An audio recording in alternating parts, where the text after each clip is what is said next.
иргэний боловсрол олгох хөтөлбөр.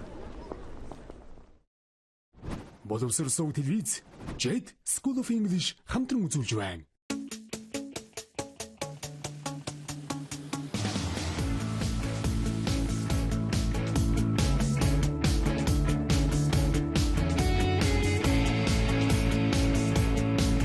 Англи хэлний асын зан сургалт.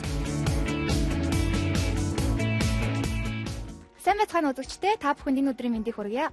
Гүнзгий чатны үгсийн цангийн 11 дахь хичээл эхлэхэд бэлэн боллоо. Өнөөдрийн хичээлээр бид word pairs буюу хөвшмөл холбоо үгсийн талаар үзэх болно. Та бүхэн үзэг дэвтрээ бэлдээд хичээлдээ идэвхтэй оролцоорой.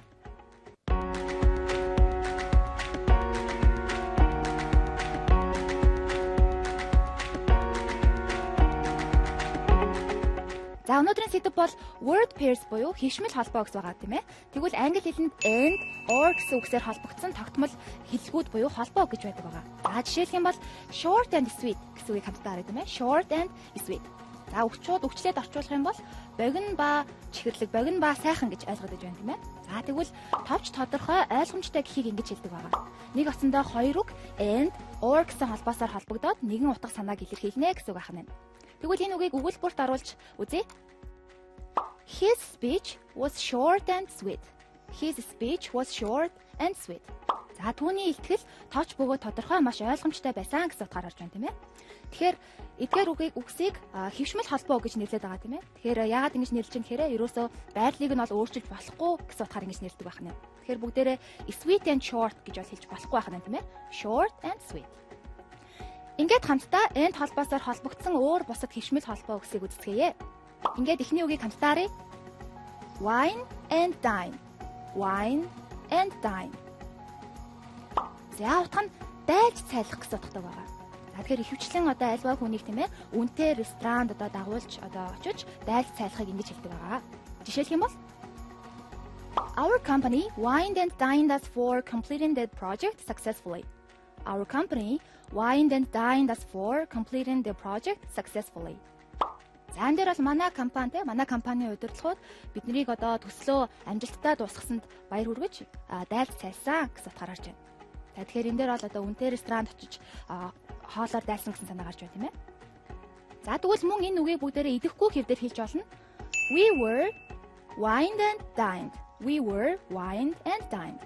За энэ дээр бол бид нэр өөрсдөө хүнийг дайлсан гэсэн үг биш ахна тийм ээ. За бид нарыг дайлж цайлсан, бид нарыг дайлсан гэсэн утгаар харж ахна. Ингээд дараагийн үгийг хамтдаа харъя. Hustle and bustle. Hustle and bustle.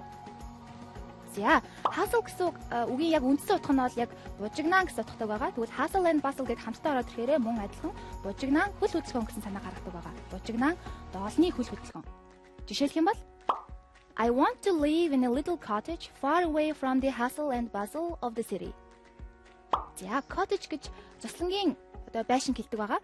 За тэгвэл би энэ хотын хөл хөдөлгөөнөөс зайдуу тийм ээ, жижигхэн заслангийн байшинд амьдрмаар байна гэж утгаар гарч байна. Hustle and bustle буюу хөл хөдөлгөөн. Ингээд дараагийн үгийг хамтдаа харъя. Toss and turn. Toss and turn. За мөн энэ толбоосоор холбогдсон байна тийм ээ. За тэгвэл toss гэдэг үгийн үндсэн утга бол шидэх гэсэн утгатай байгаа шүү дээ, шидэх. За тэгвэл toss and turn гэд хамтдаа холбоог байдлаар ороод ирэхээр орондоо хөрвөөх гэсэн санаа гаргадаг байгаа. Орондоо хөрвөөх. Унтаж чадахгүй орондоо хөрвөөхийг ингэж хэлэх юм тийм ээ. Жишээлх юм бол I couldn't sleep but kept tossing and turning in bed all night. I couldn't sleep but kept tossing and turning. За тэгэхээр энэ дээр би унтаж чадаагүй тийм ээ. Ерөөсө бүхэл шүнжэнгөө л орондоо хөрвөөсөөр байгаа тарсан гэсэн утгаар гарч байна. Дараагийн үгийг хамтдаа харцгаая. Odds and ends. Odds and ends. За, odd гэдэг бол ерөнхийдөө олон утгатай байгаа тийм ээ. За, сондгоо гэсэн утгыг гаргадаг байгаа. За, мөн этгээд, сонин, хачин гэсэн утгыг гаргадаг байгаа. За, тэгвэл odds and ends гэх хамтдаа холбоог болоод ирэхээр хэрэгтэй, хэрэггүй зүйлсийг ингэж хэлдэг байна. Хэрэгтэй, хэрэггүй зүйлс. За, бид нар ярьдаг шүү дээ. Ямар нэгэн шургуулганд ч юм уу эсвэл бидний зөвхөнд ч юм уу жижиг сажиг маш олон төрлийн зүйл орчихсон байдаг тийм ээ. Яг тийм чухал шаардлагатай бол биш. Зүгээр хэрэгтэй, хэрэггүй зүйлс, жижиг сажиг зүйлс гэсэн утгаар ингэж ордог байна. Тэгвэл жишээ өгүүлбэрийг хамтдаа уншъя. I finally found my key buried beneath the odds and ends in the bottom of my bag. Сайн дээр энэ хүн түлхүүрээ алсан байх нь тийм ээ. За цүнхнийхээ ёроолоос одоо ёроолт байсан хэрэгтэй хэрэггүй жижиг зүйлсийн одоо доор бүр орчихсон байсныг нь олсон гэсэн утгаар харж байна. Ингээд үдсэн үгсээ баттгаад хамтдаа нэгэн дасгал ажиллацгаая. Та бүхэн дараах хоёр баганд байгаа үгсийг холбож хишмэл холбоог болгоорой. Мөн холбосон үгээ дэлгэцэн дээрх зургнуудын доор утгаар нь харгалзуулан тавиарай.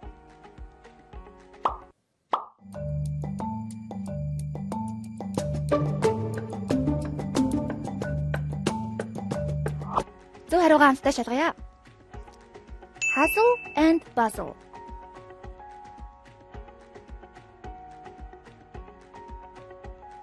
Odds and ends.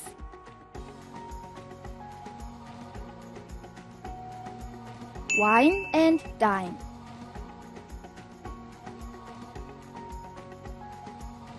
Short and sweet.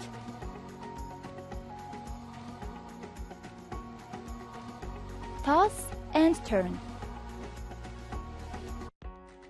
За ингээд бүгдээрээ та бүхэн бас эдгээр үгсээд тохирох зурагныхан доор тавьсан байгаа тийм ээ. За тэгвэл эхний зургийг хамтдаа харъя.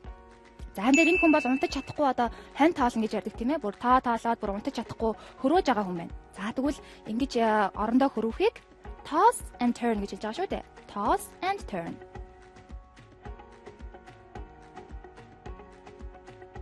Дараагийн зургийг харъя.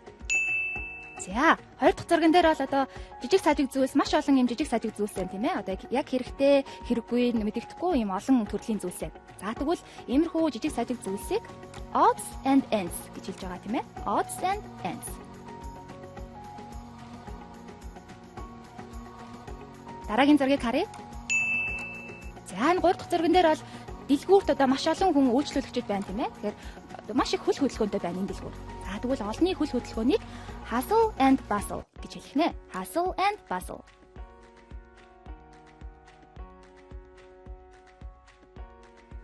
Дөрөв дахь зургийг хамтдаа харъя. За энэ дээр нэг ресторанд хүмүүс ширээ тараа суучихсан одоо хоол идэж байна тийм ээ. Хоол идэж байна. За тэгвэл одоо хин нэг нь эдгээр хүмүүсийг дайлж цайлж байгаа гэсэн утгаар wine and dine гэж хэлэх нэ. Wine and dine буюу дайлах, цайлах тийм ээ. Тав дахь зургийг харъя. За энэ дээр бол гүзээлцгний зураг ачсан байна тийм ээ. За гэхдээ шууд утгаараа ороогүй. Одоо товч тодорхой гэхийг short and sweet гэж хэлж байгаа шүү дээ. Short and sweet буюу товч тодорхой ойлгомжтой.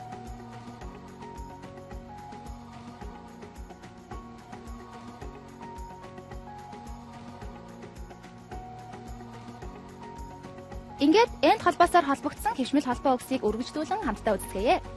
Эхний үгийг харъя. On and off.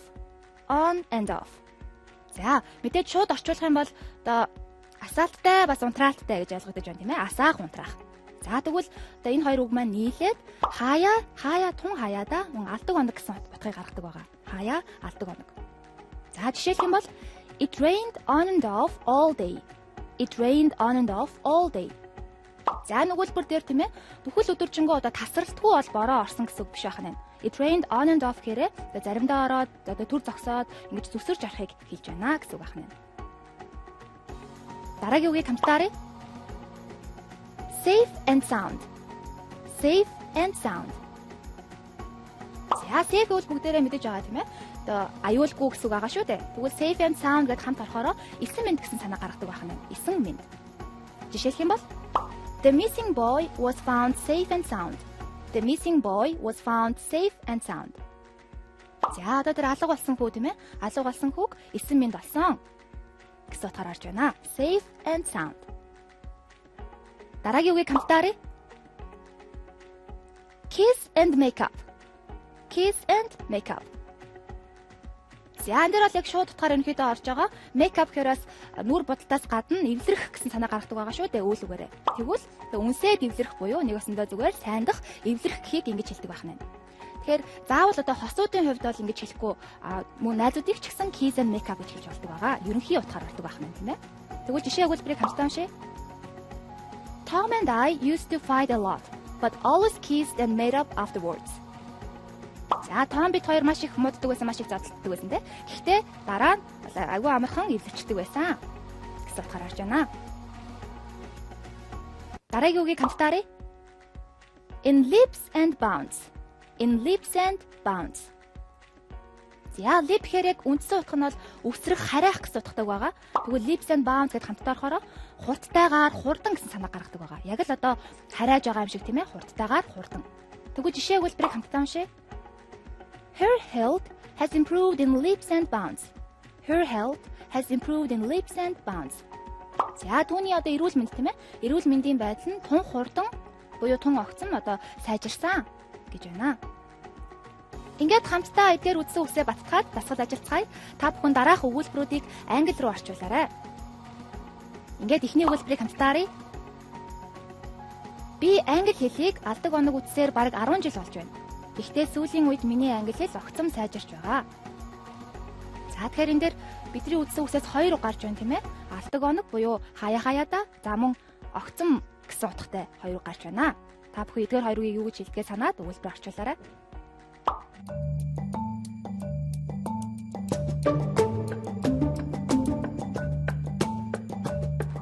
Ингээд зөв хариугаа хамтдаа шалгацгаая. Та бүхэн өгүүлбэр орчуулсан баха. За эхний өгүүлбэр дээр алдаг оног гэсэн үг гарч байгаа тийм ээ. Алдаг оног буюу хаяада. Нэг өсөндөө заримдаа одоо тухайн зүйлээ хийгээд заримдаа хийхгүй байхыг ингэж хэлж байгаа. Тэгвэл үнийг on and off гэж хэлж байгаа шүү дээ. Өгүүлбэр хамтдаа уншъя. I have been studying English on and off for almost 10 years. За 10 жил алдаг оног үзэж байгаа. Тэгэхээр энэ хүн бол тасралтгүй одоо байнга одоо идэвхтэй үзэг байх юм тийм ээ. Заримдаа одоо хичээлээ идэвхтэй хийгээд заримдаа ерөөсөө бүр хийхгүй орхиж явахыг on and off гэж хэлж байна. Тэгвэл хоёр дахь өгүүлбэрийг харъя. But lately my English is improving in leaps and bounds. За сүүлийн үед миний англи хэл огцом сайжирч байгаа. Тэгвэл огцом хурдтайгаар гэхийг leaps and bounds гэж хэлэх нэ. Leaps and bounds. Ингээд хоёр дахь өгүүлбэрийг хамтдаа харъя. Эвлэрцгээе.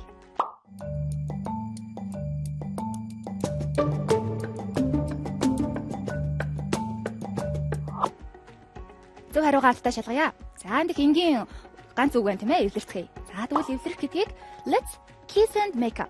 Let's kiss and make up. За энэ дээр заавал бол мэдээж үнсэх гэсэн санаа гарахгүй байгаа шүү дээ. Kiss and make up гэхээр нийлээд эвлэрэх гэсэн санаа гаргаж байгаа. Гурав дахь өгүүлбэрийг хамтдаа харъя. Тэд гэртээ эсэн минь тарьцгаасан.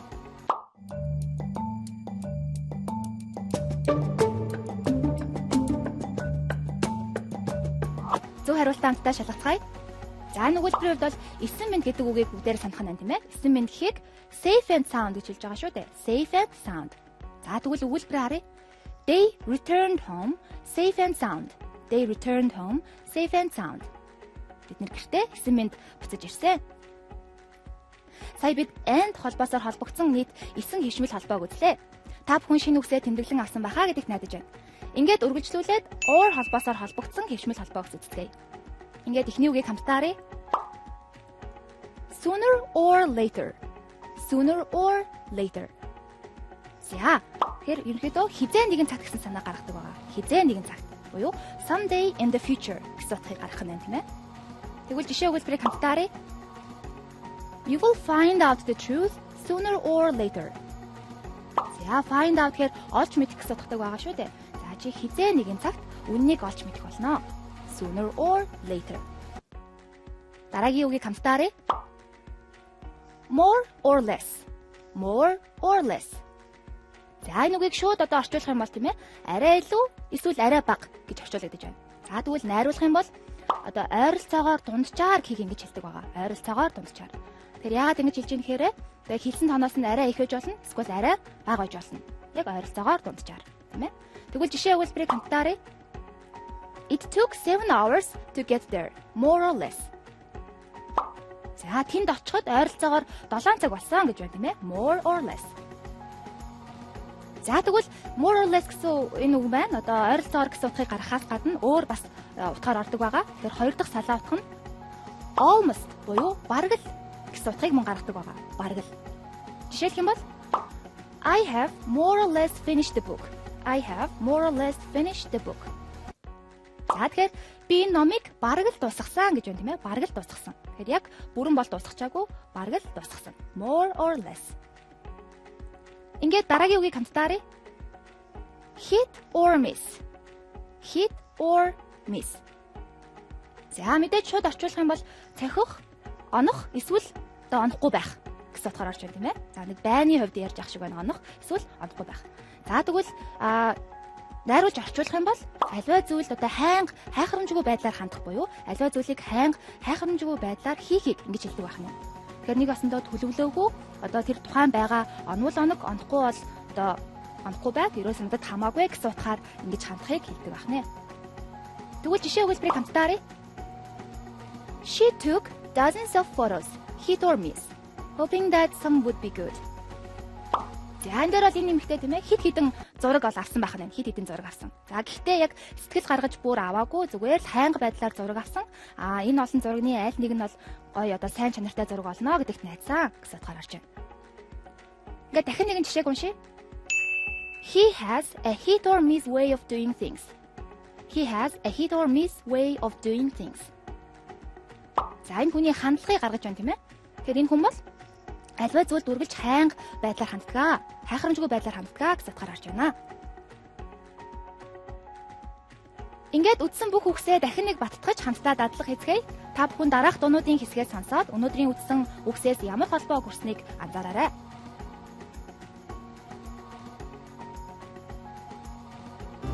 Just close your eyes. The sun is going down. You'll be alright. No one can hurt you now. Come morning light. You and I'll be safe and sound.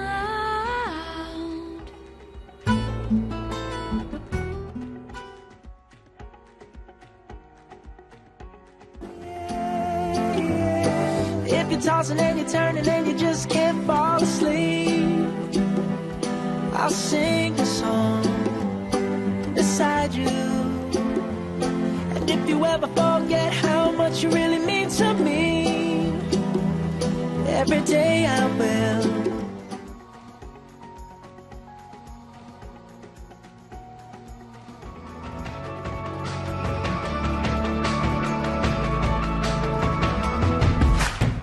We're all standing with our backs against the wall. Sooner or later, waiting on a phone that never calls at all. Heartbreak comes strolling in like a storm. Sooner or later, trying to swim but you're sinking like a stone. Alone, I can feel the fire in the night, waiting here. Baby, it's like we're walking on a wire through the fear. Take my hand, we'll get there. Ингээд дуугаа сонсоод өнөөдрийн үтсэн үгс өгүүлбэрт хэрхэн орсныг харсан баха. Өнөөдөр бид word pairs буюу and or холбоосоор холбогдсон хишмэл холбоо үсэг үзлээ. Та бүхэн эдгээр үсээ цэжилж тогтоон авч өдөр тутмынхаа амьдралд ашиглаж байгаарай. Гүнзгий шатны үгсийн сангийн 11 дахь хичээл үгээр өндөрлөж байна. Анхаарлаа хандуулж хичээлдээ өдөртөө оролцсон та бүхэндээ маш их баярлалаа. Дараагийн хичээлээр дахин уулзлаа. Түр баяртай.